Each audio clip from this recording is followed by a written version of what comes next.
Alright, I'm back. And today we're doing some video updates on what's been going on with my dios and tutorials. Been doing a lot of different projects, been running on a lot of different things, and I've been kind of slow to make videos. But I haven't been slow in doing anything else.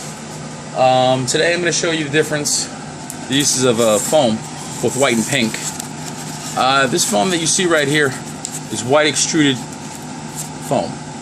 Okay, and it's a great foam if you don't have a lot of money and you want to make projects, but you just you want to get things done. You don't have a lot of cash flow. It can be used for a lot of things. You can pick these up at Home Depot. It's 4-foot sheets. You get 7 of them, and they cost about $7. The only problem with that is that it's very delicate. You see, it's beaded. There are a bunch of millions of beads that are stuck together, and it's not very strong. Now, if you're a miniaturist, meaning that if you're one of the people that uses Warhammer or things of that nature, the miniature models, it's fine for you. The scale is perfect. I mean, because you can do things in there, you're not going to have to be too big. You don't need them breakable, stuff like that. If you're going to make big gaming boards, it gets a little iffy. That's when it's time you have to start thinking about coating it, not just painting it. Now, I use a non-sanded grout. Some of you might remember this wall. This is my Quickie Dio wall. But as you can see, this is without being carted around, without being used a lot. You can see what's become of my Quickie Dio wall. As you can see, it has taken abuse. It has taken a beating. Okay? So, I mean, while it's great that it does help out, it's not the hardest thing in the world. You can apply a thicker coat, but when you apply a thicker coat, you're going to lose detail. Now, these are rocks. I needed detail on them. I carved everything in. Again, depending on your scale. A smaller scale, the detail you're not really worried about. A bigger scale, okay, because you're going to have something that's 7 inches in front of it. If you're going to have... See the difference? Alright, you need to have the detail for the bigger scale. It's a small scale thing, that's fine. You're not going to notice it. You're not going to miss it as much. But if these are just dioramas for big items, you need that scale. So you have to do deeper undercuts, wider undercuts, and you can't use products that are going to fill it in too much. It's the toss-up. You either add a lot of, cut really big coats, cut really big cuts, and add a lot of protection, whether it be grout or foam coat, or, lose it all. That's all depends on you. Like I said, this is what happens. As you can see, alright, you can wind up seeing right through the foam. Now, on the flip side of that, on this part right here, this is supposed to be a cobblestone walkway. So, I mean, I got the designs from a young lady on YouTube. Her name is Real Mithril, and she does some incredible work. I'll zoom it in more. And I got the design ideas from her for the cobblestones. But again, when I go to coat this, I have to go back and make these a lot. You can see my finger as a reference. I'm going to have to make these a lot deeper, a lot wider. Not too deep, because if I go too deep, I'll cut through the foam. This foam isn't that thick. Alright? But like I said, I have a lot of this. I use this for, I call them quickie dios, dirty dios, when I'm going to do something quick and practice. I'd rather practice on these than my more expensive pink foam. Now, pink foam. This is pink foam. It's one solid piece. See? There's no little beads. You don't see any beading there. Because it was always one piece. That's the way it was made. Now, this is coated with Hot Wire Foam Factory's foam coat. You can hear that sound. Alright? This is a practice piece I did. I made this piece like 6 months ago. And it's been banged around a lot. It's very exciting, hasn't broken. And I love that. And that's what I needed. Because again, like I said, and you can see how deep I made the gashes. Just so I wouldn't lose detail. Now for the texturing on it, you have choices. You can add, I've heard people use kitty litter. That's a little extreme for me. I don't like cats. But I just used, they have sand. You can use sand, or you can use grit. Grit is Hot Wire Foam Factory's version of sand. I believe that's what it is. It looks like it to me. But I have both. I have regular sand that I bought from a pet shop because it's antibacterial. It's already been tested. I'm not going to Orchard Beach and picking up sand and throwing it in my, you don't know what's been in that sand. You don't know what's been. You don't know what people have done to it. That's just nasty. All right.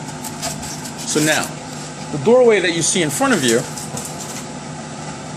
this doorway that you see in front of you was made and carved from entirely pink foam.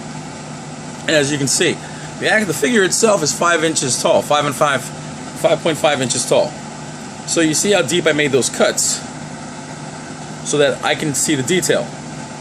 All right, detail is very important. So I had to exaggerate. If you're going to use a foam coat, or if you're going to use a coating, you need to exaggerate the cuts you're going to make so that when all is said and done, you don't lose the detail. All right. When you apply any of these products, I would always say the first batch, you want to get it like melted milk, a melted ice cream. Not too thick, not too thin. You want to apply it, and you know what? Sometimes it's just a lot easier to apply it in layers. Okay, it's not easier in the effort, but it is easier than having to go back and recarve everything. Okay? You don't want to do that. You're going to waste a lot of time on the project, and you don't want to do that. So, it's, go in, apply a thin layer, look to see how much of the carving is getting filled in, look to see how much of your undercuts you're losing. I mean, that's very important. I mean, this wall without the undercuts would just be a waste of my time. I left this portion pink over here just because I wanted to show you the differences. Okay? Now, I'm going to show you what happens when you use a product and you lose a detail. Now, many of you have seen my food dog. Now this, I guess it's okay. I mean, this is the first time I ever carved anything, like an animal or any kind of specific design. I've only carved walls and terrain. So like for me it was a first. Again, it's come from pink foam. And I decided, I was very leery about it at first, but I wanted to carve it I wanted to coat it with foam coat. Because I wanted it to be strong, I wanted it to last. But the problem is, like I just said, it will fill in detail. And as you can see, there are spaces that are filled in. That little Z Zorro thing, I went back and tried to re-sand it down, and apparently there was a piece on the sandpaper that covered it up.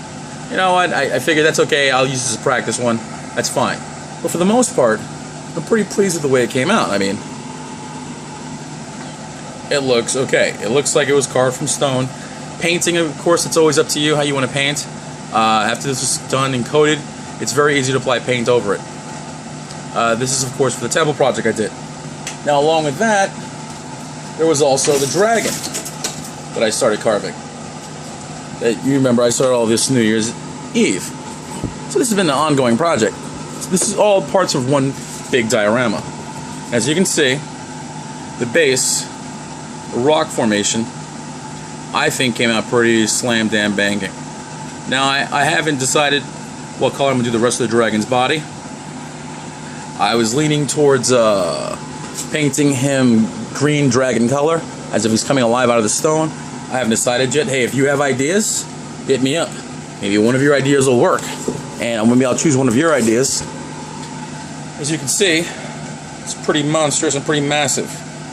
And if we look at how big it is compared, with the figure, that's huge. It's kind of like my gut. It's huge. You can lose a small person in there. And of course, this is the head that many of you have seen. The holes, as you can see, because I do install LEDs in there. I've tested the LEDs out. And again, this dragon, I've recut, undercut. You can see how deep I've made the cuts. And I don't know, I was very happy with the way it came out. Again, this is the first time I did a dragon. I am not going to coat it. I'm just going to use an acrylic paint. I'm going to use a sealer. And I'm going to use the Moidian earth magnets to attach it to the body. I want to be able to take the head off and apply it to different dios. But I don't want to lose all that detail that I put into this. Some people, this might seem like, no big deal, but hey, this is carved from foam. I'm not a great carvist. I don't know how I managed that one. I think I did a good job for it as it was. Now, a large scale wall. Again, carved entirely from pink foam. But if you flip it over, you can see.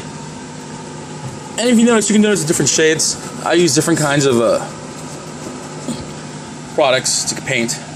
So, you know, there's variations. Some of them are Vallejo paints, some of them are Woodland Scenics. Okay? So you can see the different variations. I was trying to go for different variations in stone coloring and stone texturing. Once it's coated, you can use anything you want on it. But until you coat it, it's very hard. I would tell you to prime it with a hand. Do not use aerosol spray. Okay? It will eat the foam. You can use an airbrush. And Krylon does make a foam-safe spray paint. It's actually a texturizing paint. You can do it in stone finish. If any of you have seen my semi that I did, you can make it a stone finish, and it will not eat your foam. It takes 2 days to dry. It leaves a texture. But, you know, that's good if you need a quick dye. You want to do it. Again, if you look closely, you can see. Now this, you can see how deep the undercuts are. And even with these deep undercuts, it did eat up a lot of my detail. I could have gone in and redone it, but I really wasn't that concerned. As you can see, like right here in the upper left, a little piece got banged off. Because again, I didn't add too. I mean, you can actually make this cement. You can make this the rock as hard as you want. I wasn't going for that effect. I needed my detail. I've known people that use the Hardwire Foam Factory's foam coat to make things like tombstones and outdoor events. That's how strong it is. I mean, that's how great it is. Okay, but you know, I don't need it for that kind of thing. I just needed it to make a simple dio and simply at home. It's up to you. It's not expensive. It's not cheap. It's a good rate. You know, depending on how much you buy. I had originally bought the 3 pound and realized the 3 pound was not going to last me for any amount of projects. So I went back and bought a 25 pounder. The 25 pounder made me feel pretty because there was a lot of it, and I still have a lot of it. Now, I remember some of you remember there was a base. When I say base, I mean bottom to this whole project. Now, I kind of foobarred it. Well, I foobarred it in the respect that I was trying to do a lake pool, and I kept changing my mind, and I kept changing how I wanted to do it, and I wasn't sure. And the problem is, like most of you, I'm a beginner. I'm pretty much learning this stuff on the fly. Anything I learned from Terranscapes, Micah Terranscapes, Lizard Landscapes, Becky Wheeler, I've picked up from other people. And then I just try to apply it. So this was actually, if you've been watching me for a while, the bottom for the project. Okay, this is the little island. It's supposed to be a lake. And as you can see over here, the texturing that I was able to get out of, alright, foam coat. When you apply foam coat thickly, alright, and you leave it rough, you can get some great texture out of it. Alright, you can get some great designs. And then when it's smooth, because like I said, this is all hit or miss. This is the first time using it. It comes out really smooth. See? And it'll pick up stuff, so you'll get like great designs on it. Now, again, if anyone has any ideas, I haven't figured out if I should paint this blue or paint it black, and then when I apply the realistic water, or actually I'm thinking about using resin to it, to make the actual water bottom look a little bit better. If anyone has any great ideas, because they've done projects like this, hell, let me know. You know, like I said, this is all about people teaching people, and if I can teach you something, you can teach me something. See, this is kind of the effect I was going for, as you can see, but all the walls have to be grayer. And it was supposed to be the dragon right in the middle like that, to give you an idea. Pretty interesting. Well, I have a lot of time on my hands. I need something to do. Alright, so that's pretty much it. Listen, don't be scared. Go out, buy the projects. Dads, do this with your kids. Moms, listen, if you're a mom and you want to impress your kid, take the kid away from the damn Xbox and learn to build stuff like this. It's nothing. It takes 2 seconds. Alright, it's like finger painting. Anybody can do this. Alright, And then the best part is afterwards, you look at it, and you're like, oh wow, I did that? Okay, I mean, you're like, oh wow, I did that? You know, this project's taking a long time because I'm pulling it out of my mind. I'm trying to think of something to do exciting to it.